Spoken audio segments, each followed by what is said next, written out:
Support for Donnybrook Last Call is provided in part by Design Air Heating and Cooling.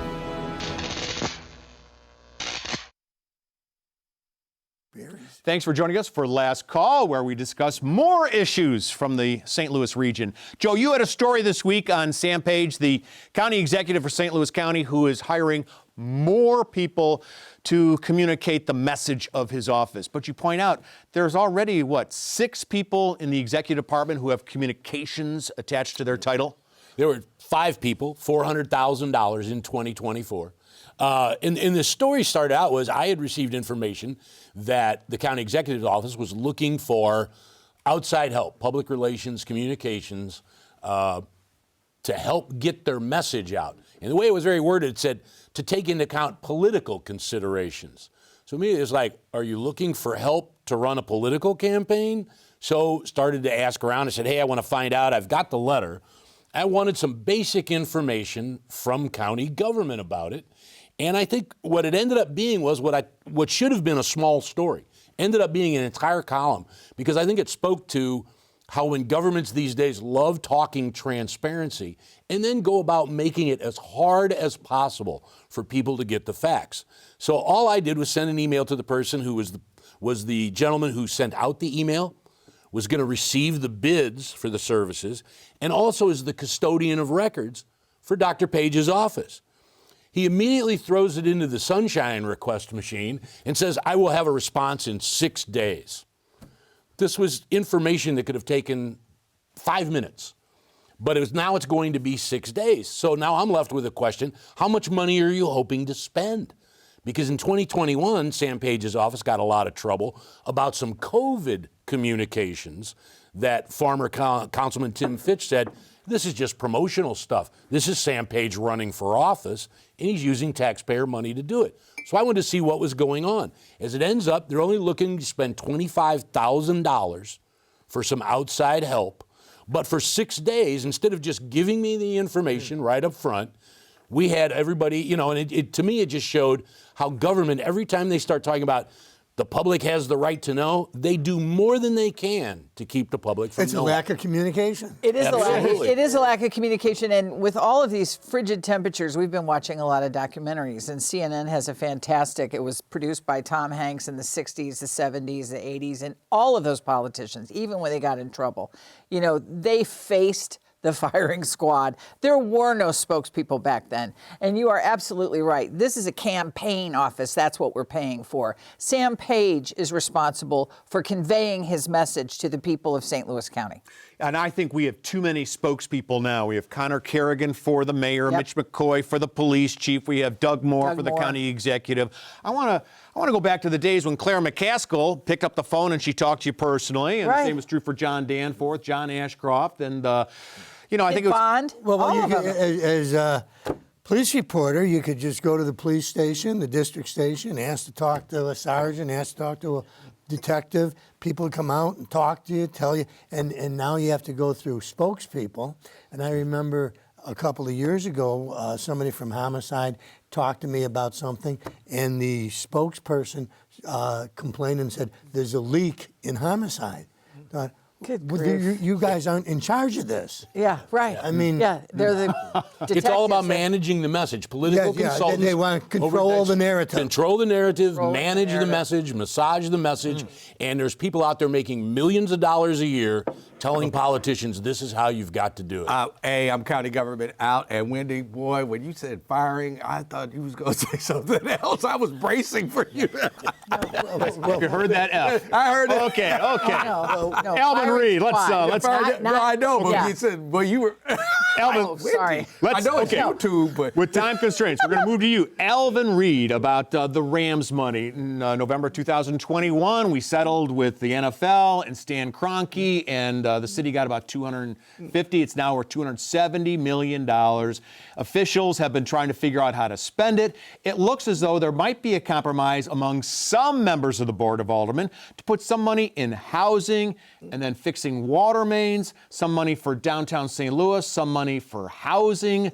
It's not one big program. Doesn't look like public safety is part of this. The money that was going to college tuition has gone down, as has the money that was going to preschool. So what's your analysis over all of this? Well, first of all, I was in Kansas City last weekend, and I missed the Rams because that whole city was into that football game. Yep. Okay. So, meanwhile, hey, they reached compromise. And there were two bills, and they were kind of, I won't say far apart, but they were apart. They reached compromise. Downtown's getting something. North Side's getting something. There is money for daycare and some other things. This is how government should work. I wish more problems went away this fast with compromise. I was kind of questioning, and I think a lot of people on social media were questioning some of the money that's going on sort of on behalf of MSD, because didn't that already happen in terms of the $40 million for... I hope they fix that up, because we lost an entire vehicle last week in North St. Louis because the water main broke and the car went into the ground, subterranean. You know, But I thought it was great that they stopped so much of this social transformation. I mean, daycare for workers, college funds, because the college funds aren't going to amount to enough to really pay anybody's college tuition. And just do concrete things. But is there enough? I don't think there's a lot of concrete here. It appered to be a little, sprinkle, sort of like the grants. A little bit over here. We're going to sprinkle a little bit, and the devil's in the details. I agree. They're going to give $71 million for downtown, which sounds like a lot of money. It's not. But do you know that to renovate one building, the Jefferson Arms, that's $145 million. Yeah. So this is half of what what a developer is spending to renovate one building. Okay, well, all right, whoever's in charge of this downtown, they could take this $71 million and hire enough private police officers to guard that place for the next 20 years. It depends on how they want to use that money. So, like I say, it's not a lot if you're trying to, fix the Millennium Hotel. It is a lot if you're trying to keep downtown safe, which is what they want. Right. So, and then let the private developers develop. And I personally would like to have seen it all went to streets and water lines. Yes. Personally. I think, I never mind when government can compromise, and I think the mayor's office had to reach some sort of compromise. And it's the same way with the police raise that the mayor's office signed off on. There needed to be something delivered before an election that's coming up in March and April. And having these two bills sitting there, trying to battle between, are we going to transform our lives or are we going to fix things? I think there had to be some sort of compromise so the mayor had something to show for it.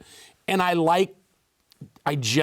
don't hate the compromise. But if there are 6 committees overseeing it, and that's apparently how it's going to work out, do we literally have the media to oversee 6 committees that'll be meeting on a regular basis, dispersing that money? No, we Currently, no reporters go to MSD meetings, and they spend a lot more money than these. Remember when Phil Sutton used to go to those meetings? Sure. Even on vacation.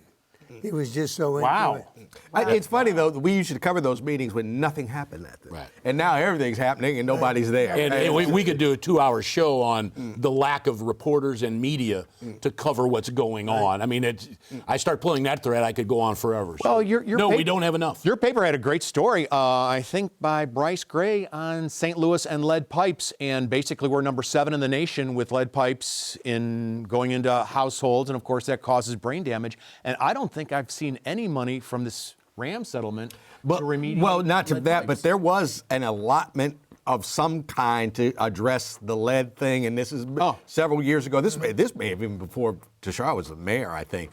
So, but there has been some effort to remove lead pipes in the city. I'm sorry, I can't cite a chapter. The other thing is, we grew up with lead pipes. We grew up with lead paint. We grew up with secondhand smoke. Yeah, we grew up with no seat belts, and we grew up with asphalt playgrounds. I don't know that you're making. I don't know that you're making. Maybe that explains. I was going to say I don't know that we're making the point that we think we're making. And on that note, thank you, Wendy. I'm not sure how bad some of this stuff is. Have you seen think America? Okay. The proof is in the pudding. That's all the time we have for this last call. It's the last part of our last call. Thanks for joining us. We'll see you next week. Okay, and Alvin, what did you think Wendy was?